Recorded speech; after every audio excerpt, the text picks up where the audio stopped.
Welcome. Today we're going to go ahead and talk about an article I read recently and I shared with Ruben. The article was titled, "Here's What's Driving the Nationwide Teacher Shortage."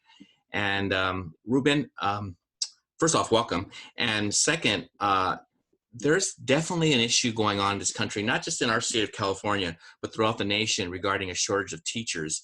I know at my school, Ruben, we had several, at least in the beginning of the year, we had several open positions. And then as the year went on, we covered them. And this is the first year, Ruben, in many years, we had emergency teachers in the classroom. I met a couple teaching special ed. And so were you familiar with that, Ruben? I mean, did that happen to you this year as well at your school where there's a lot of openings and substitutes? I don't know about a lot of openings, but Uh-huh. there were more than usual. So yes, more than usual. Okay. Well, this article talks about this happening and some reasons why people aren't going to the profession. One is, of course, the COVID-19 took out a lot of people not even interested in going into the field, and even all the mandates that were put on schools. Another reason the article another reason why people are leaving the teaching profession is that the pay. Talk about how I think the average pay in the nation, it mentions that $65,000.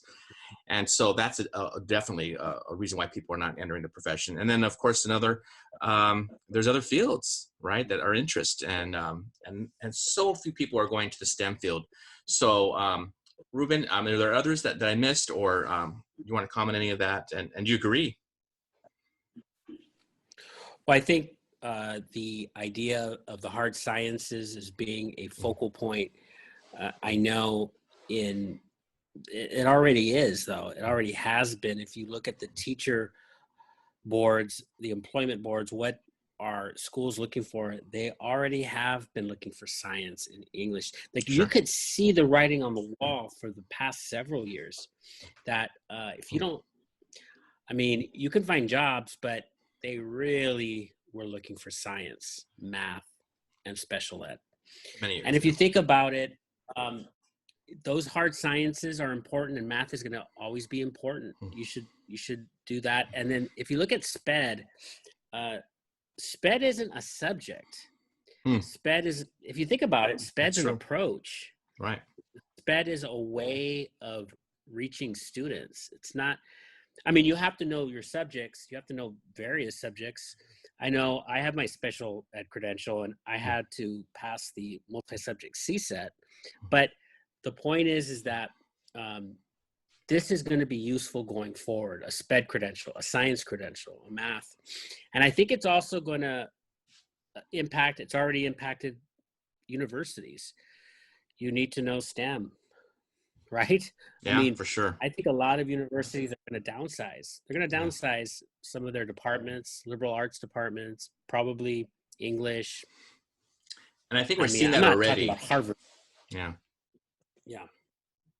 And Of course, I'm not talking about Harvard or even UCLA or Berkeley, okay. but I think a lot of colleges will be affected. Even maybe the UCs, maybe not right away, but um, so it's unfortunate that we're experiencing burnout.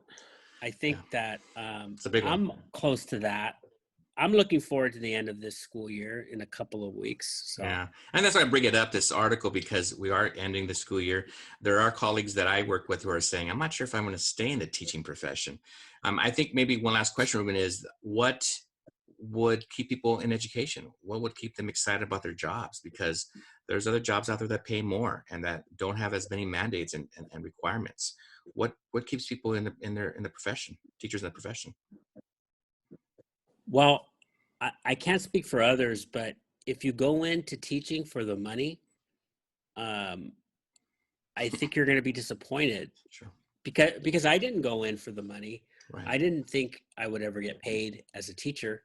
I think I was always underpaid up until 6 years ago, maybe 7 years ago when I moved to this new school. But Hmm. um, it's if you go in for the love, if you go in thinking I'll make my mother make my money doing other things, Yeah. um, and I think you'll benefit if you really love your subject. Everybody wins. You will win, and your students. Yeah. I think you're right, and I feel the same way. I mean, and I know that you and I are probably closer to the end than the beginning, but definitely, I think that these young people that are coming, the ones that we are coming in, I do get excited about some of the young teachers coming into the profession, but definitely would love to see some more. And so hopefully we'll see that. But right now it doesn't look good, but we'll see. But listen, we want to thank you for joining us this evening, and have yourself a wonderful evening. Bye.